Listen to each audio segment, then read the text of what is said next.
Alors, contre toute attente, j'ai découvert quelques skimitus dans le bac. C'est quand même une super bonne nouvelle. Des survivants peut-être, ou peut-être il y en a plus que ce que je crois. Il faut reconnaître qu'ils sont bien plus petits que ce qu'on attend, hein. Ils sont vraiment minuscules.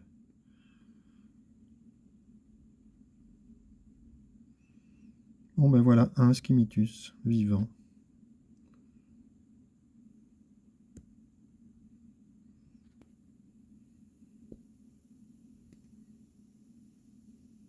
C'est le deuxième que je vois.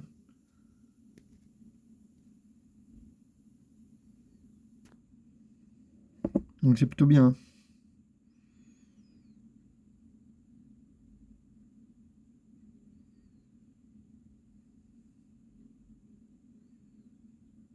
C'est d'une petitesse incroyable. Mais déjà les varroas sont vraiment minuscules.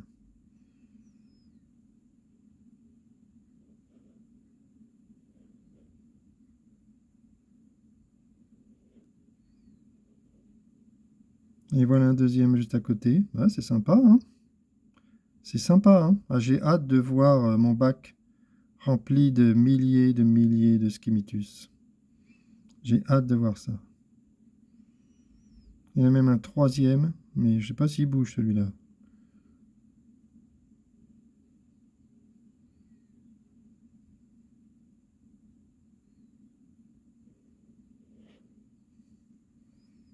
C'est super, c'est vraiment super. J'avais oublié la boîte un peu, j'ai deux boîtes. Ça, c'est la première boîte où j'avais mis les 5000.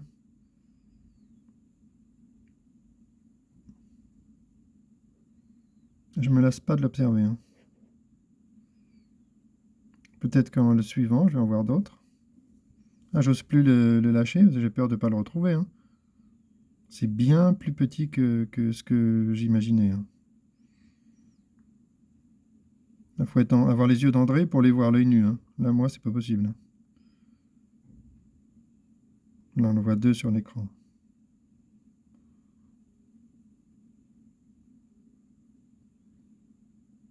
Génial, vraiment génial. En plus, demain, je reçois les colamboles, donc on va pouvoir les nourrir. On va tout de suite voir comment ils réagissent, hein, sur les autres insectes. Ça va être un peu cruel, hein, parce on va les voir se faire dévorer, les pauvres colamboles. On aura des drosophiles aussi.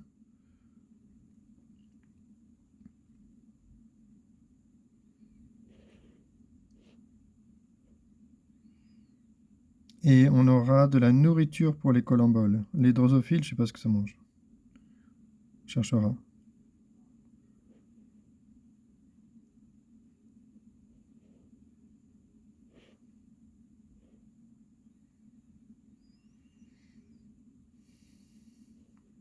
Et donc, je vais aussi recevoir à nouveau 2500 skimitus, parce que le deuxième envoi, je pense qu'il a raté. Il y en avait vraiment pas dedans.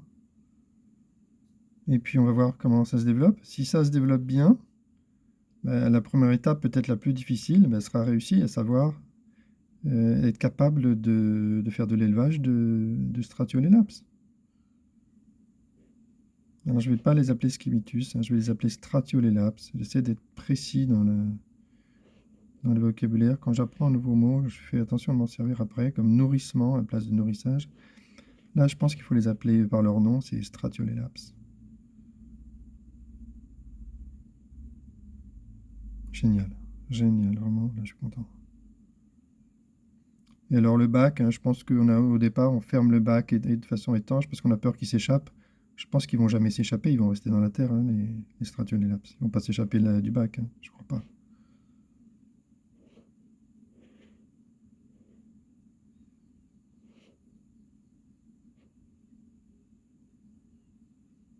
Bon, je vais partir un peu ailleurs, voir si j'en trouve d'autres. Donc je vérifie là que je suis en x10. Il faut grossir x10 pour avoir une chance de les voir correctement. Moi, je m'en souvienne. x3, ça se trouve, c'est pas assez.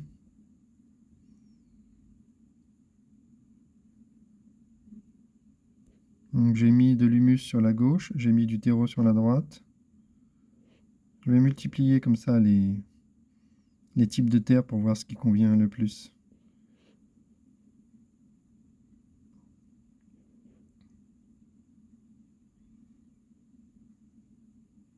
Voilà au milieu, je sais pas, ça doit être le même.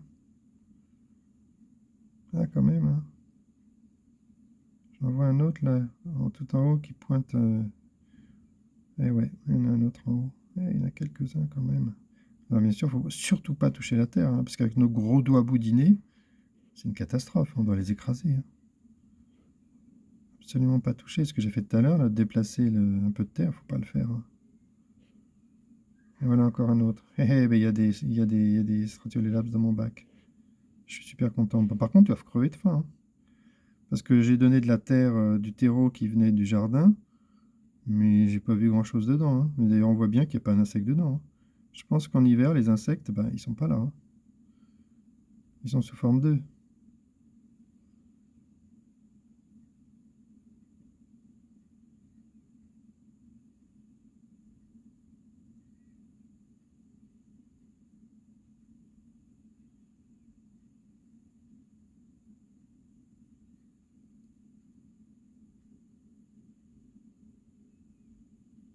Difficile de pas bouger, hein. Allez, on se concentre.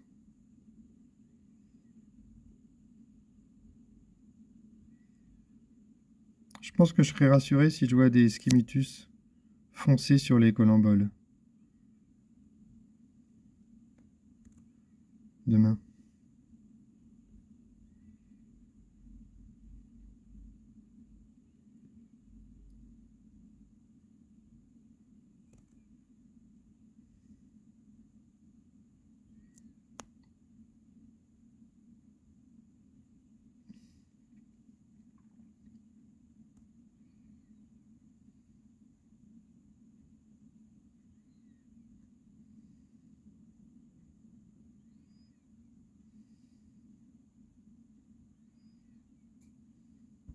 Et un autre ici.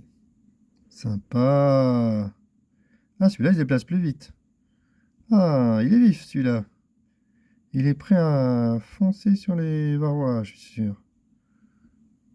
Ce serait même pas mal de récupérer des varrois dans les ruches et de les jeter dans un truc bien visible pour voir, pour reproduire l'expérience de laboratoire, de voir les Skimitus fondre sur les varrois.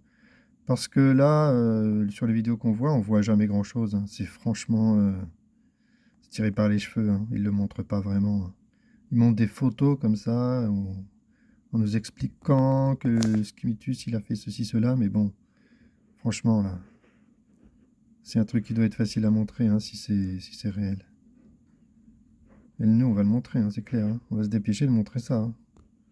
Si on voit les Stratiolelaps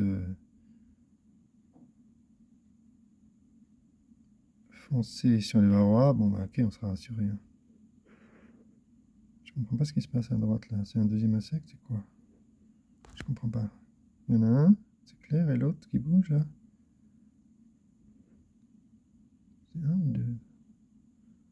Je comprends pas cette image.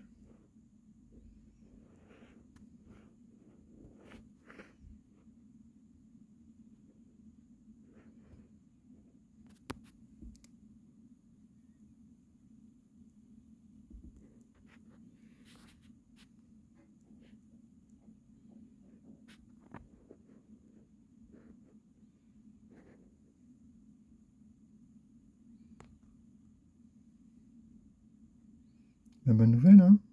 J'étais content d'en avoir vu un, et là je m'en aperçois qu'il y en a quelques dizaines, donc sympa. Bon, quelques dizaines sur 5000, ça fait pas lourd, hein. Mais quand même, ça fait plusieurs jours maintenant. Je sais pas combien de temps ça fait, j'ai du mal avec les jours. Combien de temps ça fait? Ça fait 2 jours, 3 jours peut-être? Franchement, je sais plus. Ça va faire 3 jours peut-être?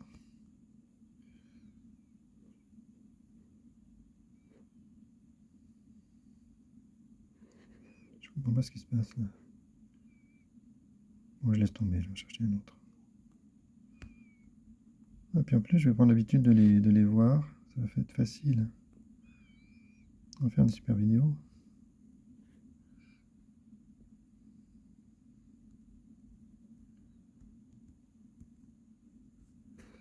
Tout à l'heure, peut-être je regarderai dans l'autre bac, hein, on sait jamais.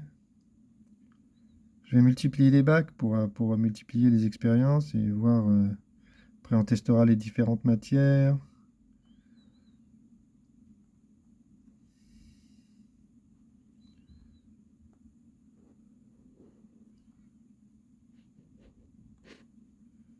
Les différents types de terre pour voir ce qui convient le mieux.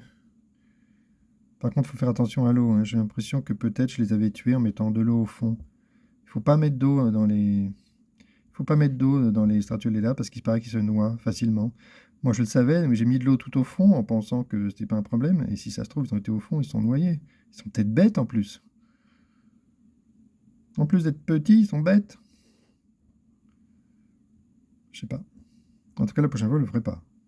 Parce que là, dans mon bac, j'ai les 30% qu'il faut encore en bas, là. Dans mon bac, j'ai les 30% qu'il faut, donc c'est bon, quoi. 30% d'humidité, c'est facile à obtenir, hein. La chaleur, bon, c'est la chaleur de la maison, c'est tout à fait bon.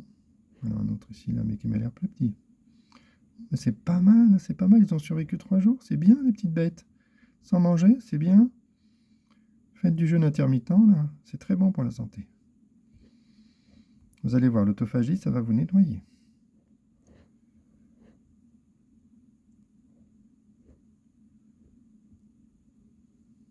Très bien. Génial. Franchement, c'est un bon filon, hein. Là, j'y crois, hein. J'y crois comme une piste. Surtout depuis que j'ai compris que... Encore un autre, là. Ouais, il y en a plein, en fait. Surtout depuis que j'ai compris que peut-être la bonne formule pour sécuriser l'efficacité, c'est de faire des traitements. On peut prendre une petite dose, une dose de 100 varroa, on les met dans un petit filet, un petit truc, on les met au milieu de la ruche, on les laisse bouffer. L'idéal, ce serait que dans le petit filet ou dans une éponge, il y ait une certaine humidité pour qu'ils reviennent dans l'éponge quand ils ont fini de manger et qu'ils se sécurisent, qu'ils puissent vivre leur vie de Stratulelaps normal. Je ne sais pas combien de temps ça vit, il faudrait que je me renseigne. Du coup, on ne les sacrifierait même pas. Ils vivraient leur vie, ils disparaîtraient et le traitement est terminé. Et dans l'essentiel du temps, il n'y a pas de Stratulelaps dans la ruche. Et quand c'est nécessaire, on en met. Et voilà encore un ici. Oh, oh, oh. Ah, le jour où je les vois se reproduire, là, j'ouvre la bouteille de champomis.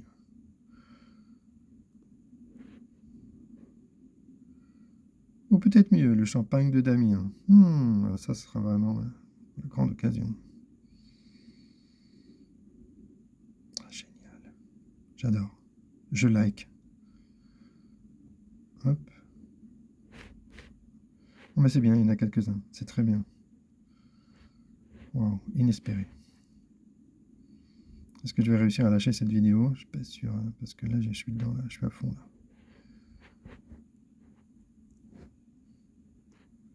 Par contre, je me suis fait une réflexion. Ça serait quand même inouï que cette solution marche et que personne n'ait pris le relais de Geert Silant. C'est incroyable, quoi. Le gars, il met au point une méthode. Ok, il est peut-être maladroit, ok, c'est peut-être son truc qui est peut-être pas au point, mais bon, ça va, quoi. C'est génial. C'est un truc énorme. Les scientifiques devraient s'emparer de ça.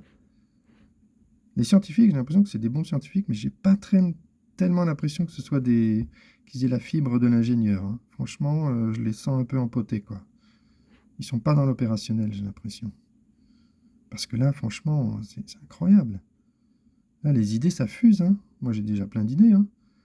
On pourrait distribuer non pas des Stratulelaps, mais distribuer par exemple une boîte d'élevage qui est remplie de colamboles, qui est remplie de nourriture de colamboles, avec des Stratulelaps. On fournit l'ensemble et on explique aux gens comment entretenir l'élevage dans la boîte d'élevage. Et ensuite, dans la boîte d'élevage, les idées, elles viennent facilement, hein. Purée, c'est pas dur d'avoir des idées. Dans la boîte d'élevage, on met des petits compartiments, avec des petites éponges, par exemple, ou un substrat dans lequel les Stratulelaps aiment aller se cacher. Et quand on veut faire un traitement, hop, On prend un petit compartiment, on le met dans la ruche. Les Stratiolelaps qui sont dedans, une centaine, une dizaine, j'en sais rien, peu importe. Ils font leur boulot, ils se nourrissent. Et ils reviennent se cacher dans l'éponge, et ça dure ce que ça dure. Et voilà, et après, bien sûr, on est rigoureux, parce qu'on n'est pas des scientifiques, mais c'est ce que c'est la rigueur. Chaque jour, on donne un protocole, chaque jour, on compte le nombre de varroas, et on fait des prédictions. On dit, voilà, le nombre de varroas, si ça fonctionne, c'est facile à vérifier. On compte le nombre de varroas au bas de la ruche, et ça doit varier, ça doit évoluer avec telle vitesse. Quand on n'en voit plus, le traitement est terminé. On laisse tomber, c'est terminé, et on fait une vérification le mois suivant. Waouh, waouh, waouh. Et c'est simple, c'est très simple à faire. Très économique, pas besoin d'aller acheter des varrois à 20 ou 30 euros. En plus, bon, à la limite, même si ça marchait, tant mieux, mais acheter 30 euros de varrois pour les mettre dans une ruche et ensuite n'avoir aucune idée de ce qui se passe, ça, c'est pas sérieux. Encore un. Bon, j'en ai plein, je suis content. Je suis super content. Bravo les Stratiolelaps. Bravo, vous avez survécu. Bon boulot. Ils doivent crever de faim quand même. Pour l'humidité, ça doit aller. Allez, vous attendez demain et vous aurez de la nourriture.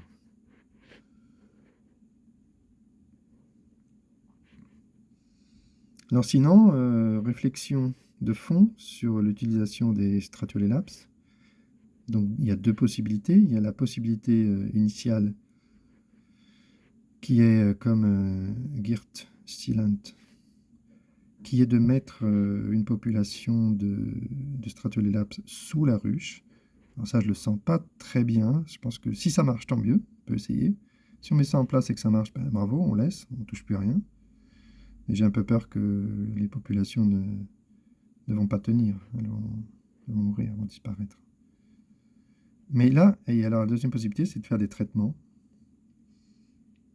Du coup, les gens qui n'ont pas envie de s'embêter à faire des constructions compliquées de ruches, eh bien, ils achètent les traitements. Ça coûte rien, hein, évidemment, c'est zéro. Enfin, c'est juste il n'y a aucune raison de dépenser de l'argent là-dedans. C'est du mot minuscule. Ça peut s'élever et on peut en avoir autant qu'on veut. Bon, mais ça coûtera l'expédition, quoi. Une lettre plus 2 euros et on a un traitement. Voilà, faut arrêter les bêtises là. Il faudra que des gens s'en occupent. Ça pourrait être par exemple les syndicats apicoles qui font ça, ou des apiculteurs qui se dévouent pour les autres, un peu comme pour la destruction des nids de frelons. Faire du collaboratif. Bon, super. Ah, j'adore en plus l'image. En plus, j'améliore mes images là. Je fais la bougeotte. Bon, c'est pas encore Alzheimer. Hein. C'est pas encore Parkinson, mais c'est le zoom x10. Hein. Allez. Hop. Et encore un autre. Hop, hop, hop. J'aurais bien voulu voir d'autres insectes en fait. Mais pour l'instant, je crois que j'en ai pas vu d'autres.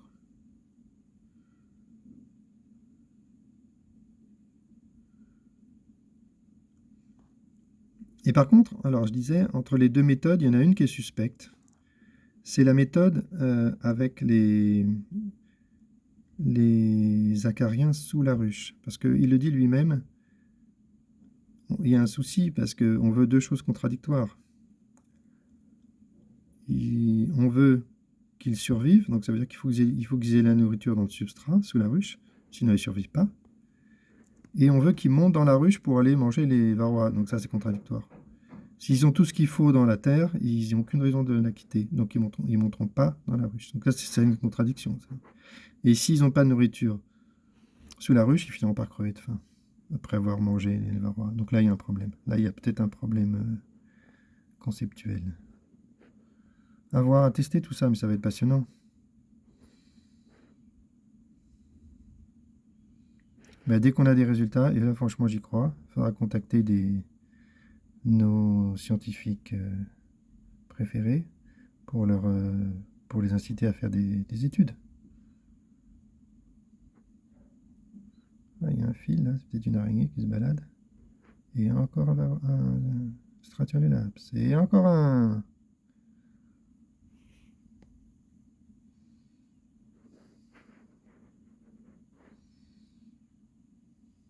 Bon, allez, je lâche l'affaire. Ben, bonne nouvelle.